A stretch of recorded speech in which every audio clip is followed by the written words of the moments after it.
नमस्कार मित्रों। हम सभी वक्त के हाथों की कठपुतलियां हैं।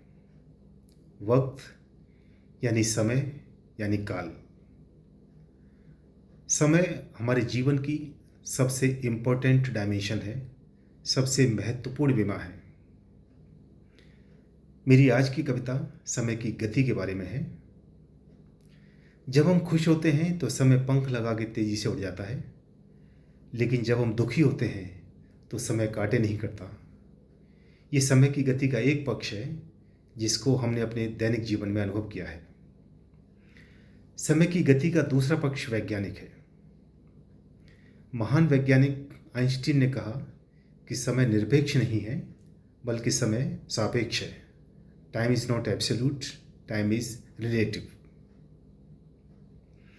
यदि एक ही घटना को दो प्रेक्षक प्रेक्षित करें, एक प्रेक्षक स्थिर हो और दूसरा गतिशील हो, तो गतिशील प्रेक्षक के द्वारा उस घटना के लिए नापा गया समय का मान अधिक आएगा, समय बढ़ जाएगा, यानी इसकी घड़ी मंद पड़ जाएगी।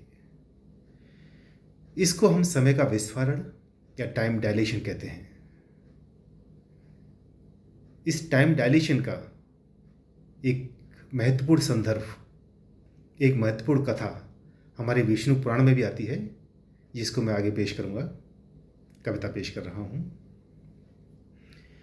है समय नहीं निरपेक्ष तत्व, वह बढ़ता घटता रहता है। जैसे हो मन के भाव समय, आकार बदलता रहता है। ले लेता अति आकार न्यून, जो सुख की छाँव मिले दो पल। बेहद बोझिल होने लगता, जब छाए हों गम के बादल। जब कहीं पहुँचना हो जल्दी, हर बार दगा कर जाता है। जब इंतज़ार की घड़ियाँ हों, तो जैसे थम ही जाता है।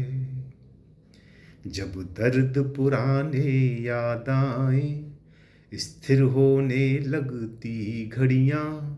आपेक्षिकता के इस गुण की जुड़ती फिजिक्स से भी कड़ियाँ। आधुनिक भौतिकी कहता है, निरपेक्ष नहीं है सदा समय। निर्देश तंत्र पर निर्भर है, जो स्थिर है या है गति में। यदि प्रेक्षक होता है गति में, तब समय दीर्घ हो जाता है। यदि प्रेक्षक होता है गति में, तो समय दीर्घ हो जाता है। यदि वह प्रकाश की चाल चले, तो समय ठहर ही जाता है।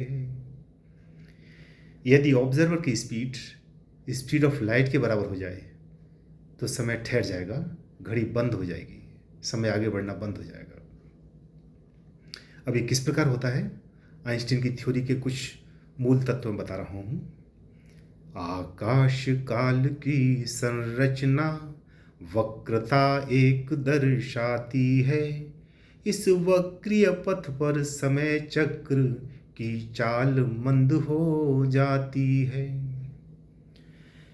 पहले ये मान्यता थी कि स्पेस टाइम का फैब्रिक बिल्कुल फ्लैट होता है, स्ट्रेच्ड होता है, लेकिन बाद में थ्योरीज आई तो पता चला कि स्पेस टाइम स्ट्रेच नहीं होता, बल्कि बल्ज होता है, वक्रीय होता है। तो इस वक्रीय पथ पर प्रकाश चलता है और समय भी इसमें मंद हो जाता है।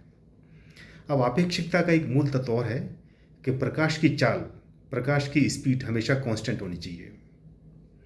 अगर प्रकाश वक्रीय पथ पर चलेगा तो दूरी बढ़ जाएगी, दूरी बढ़ जाएगी तो समय उसके हिसाब से अपने आप को एडजस्ट कर लेता है, ताकि speed equals to distance upon time, time अपने आप को एडजस्ट कर लेगा कि ताकि प्रकाश की स्पीड हमेशा कांस्टेंट रहे, सी रहे।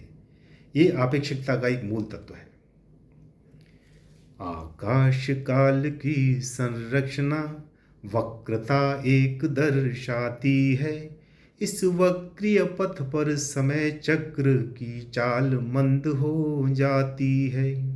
सीधे पथ को तज कर प्रकाश एक वक्रीय पथ पर चलता है, तो समय चक्र भी तदनुसार एक मंथर गति से चलता है। सापेक्षिकता अक्षुण्य रहे, वह धीमे धीमे चलता है। यहाँ मैं एक बात और कहना चाहता हूँ, बदलनी पड़ती है समय को भी अपनी चाल, बदलनी पड़ती है समय को भी अपनी चाल, जहाँ आ जाए प्रकाश की चाल पर सवाल। प्रकाश इस सृष्टि में जीवन अस्तित्व का आधार है। प्रकाश इस सृष्टि में जीवन अस्तित्व का आधार है। उसकी गति निर्बाध रहे, उसकी गति नियतांक रहे, समय को भी इसके लिए झुकना तैयार है। आगे बढ़ते हैं। विष्णु पुराण में जो कथा आती है, अब मैं उस कथा के कुछ बिंदु आपके सामने कविता में ही पेश कर रहा हूँ। गति में प्रेक्षक के लिए समय एक मंथर गति से चलता है। इसका एक पौराणिक प्रसंग विष्णु पुराण में मिलता है। इक्ष्वाकु वंश के राजा थे मुचकुंद महारण वीर प्रखर। असुरों से भीषण युद्ध किया, देवों का आमंत्रण पाकर। विष्णु पुराण के पंचम अंश में अध्याय 23 के पेज 565 पर एक कथा आती है। उस कथा में ये कहा बताया गया है कि एक बार असुरों ने इंद्रलोक पर आक्रमण कर दिया। असुर जीतने लगे, देवता भागने लगे।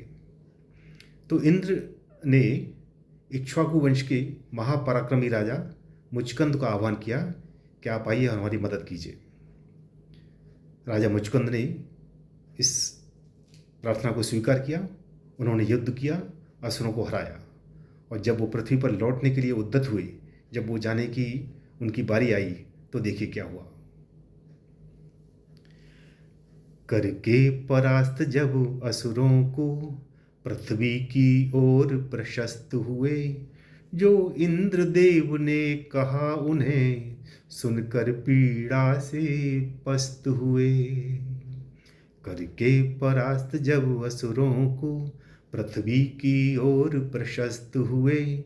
जो इंद्रदेव ने कहा उन्हें सुनकर पीड़ा से पस्त हुए। जब युगों बीत जाते भू पर संस्कृत संस्कार बदल जाता। जब युगों बीत जाते भू पर संस्कृत संसार बदल जाता। तब देवलोक में समय चक्र कुछ अल्प निमिष ही चल पाता। है स्वर्ग लोक का एक वर्ष पृथ्वी पर एक युग के समान। अब वहाँ न कोई संबंधी, परिवार न संस्कृति के निशान। कितना शॉकिंग था ये मुचकंद के लिए। इस स्वर्ग लोक का एक वर्ष पृथ्वी पर युग सा बीता है। इस स्वर्ग लोक का एक वर्ष पृथ्वी पर युग सा बीता है। जिस युग से तुम आए राजन, अब वह पृथ्वी पर रीता है। ना कोई परिचित शेष आज, ना संबंधों के हैं निशान। है बदल गई पूरी धरती, है बदल गया सारा जहान। है बदल गई पूरी धरती, है बदल गया सारा जहान। और बहुत ही शॉकिंग, जिस युग से तुम आए राजन, वह पृथ्वी पर अब बीत गया। ना कोई परिचित शेष वहाँ, जो था कल आज अतीत रहा। स्वर्गलोक में राजा मुचकंद करीब एक वर्ष ठहरे और इस बीच में पृथ्वी पर एक युग बीत गया। मुचकंद की इस कथा को आइंस्टीन के रिलेटिविस्टिक टाइम डिलेशन का प्रत्यक्ष उदाहरण कहना हो सकता है वैज्ञानिक रूप से सही नहीं हो, लेकिन निस्संदेह यह कथा समय के सापेक्ष अनुभव की एक बहुत ही सटीक और रोचक पौराणिक कल्पना है। अंतिम स्टेंजा। घड़ियों की सुई से संभव है नहीं समय का निर्धारण, उसकी गति मन के साथ बंधी वह प्रेक्षक की गति का दर्पण, उसकी गति मन के साथ बंधी वो प्रेक्षक की गति का दर्पण। है समय नहीं निरपेक्ष तत्व, वह बढ़ता घटता रहता है, जैसे हो मन के भाव समय आकार बदलता रहता है। बहुत बहुत धन्यवाद। शुभ रात्रि।